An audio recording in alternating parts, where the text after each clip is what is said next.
Assalamualaikum warahmatullahi wabarakatuh. Halo semua, kali ini kita akan menjelaskan mengenai tugas secara peminatan tentang peradaban Mesir kuno. Simak videonya. tonton videonya ya. Semoga bermanfaat. Mesir kuno adalah suatu peradaban yang berkembang di bagian timur Laut Afrika. Peradaban ini terpusat di sepanjang hilir Sungai Nil yang panjangnya mencapai 6.400 km. Peradaban ini dimulai dengan penyatuan Mesir Hulu dan Mesir Hilir sekitar 3150 sebelum Masehi.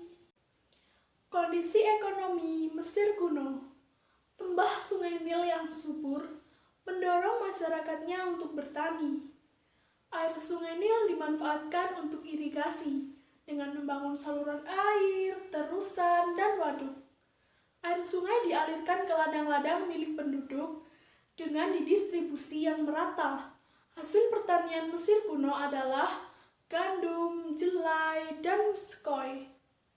Sejarah politik di Mesir berawal dari terbentuknya komunitas di desa-desa sebagai kerajaan-kerajaan kecil dengan pemerintahan desa. Desa itu disebut nomen. Desa kecil itu berkembang menjadi kota-kota dan berkembang lagi menjadi dua kerajaan kecil, yaitu Kerajaan Mesir Hilir dan Kerajaan Mesir Hulu. Sekitar tahun 4000 sebelum Masehi, pada tahun 3050 sebelum Masehi, seorang penguasa bernama Menes telah mempersatukan kedua kerajaan tersebut menjadi satu kerajaan Mesir besar. Kehidupan sosial dan struktur masyarakat Mesir kuno. Masyarakat Mesir kuno dikelompokkan ke dalam sistem hierarki dengan Firaun berada di posisi paling puncak atau paling tinggi, serta budak di posisi paling bawah. Kelompok masyarakat yang paling dekat dengan golongan paling atas yaitu Firaun seperti pejabat pemerintah, tentara, dan juru tulis merupakan kelompok paling kaya dan berpengaruh. Berikut adalah struktur masyarakat Mesir kuno. Yang pertama, Firaun. Firaun diyakini sebagai Tuhan yang ada di bumi dan yang paling berkuasa. 2. Wazir. Wazir adalah penasehat dan tangan kanan utama Firaun. 3. Para bangsawan. Golongan ini berkuasa di kota-kota Mesir. 3. Imam.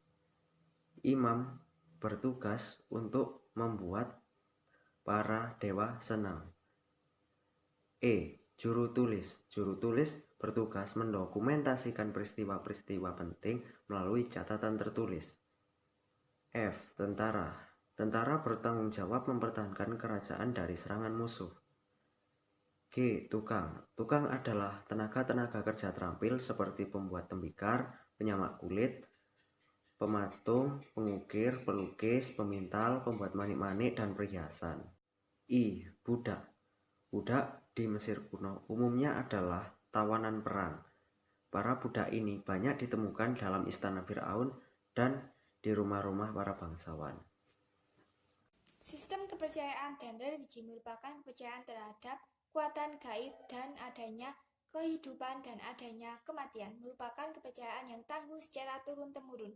Mereka menganut politisme atau kepercayaan yang banyak dewa seperti Ra, dewa matahari, dan Amon, dewa angin, dan Osiris, dewa penguasa alam baka, dan Anris, dewa kesuburan, dan juga Anubis, dewa kematian. Hasil kebudayaan dan peradaban Mesir kuno, yaitu 1. Tulisan hieroglif ditemukan di dinding piramida, obelisk, dan daun papirus.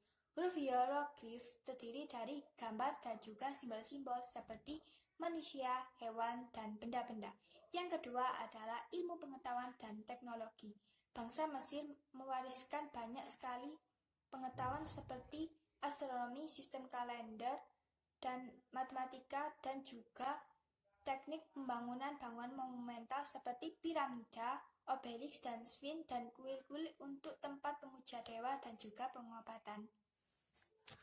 Itulah penjelasan mengenai peradaban Mesir kuno dari kelas 10 IPS 1 di SMA Negeri 1 Sumber Pucung.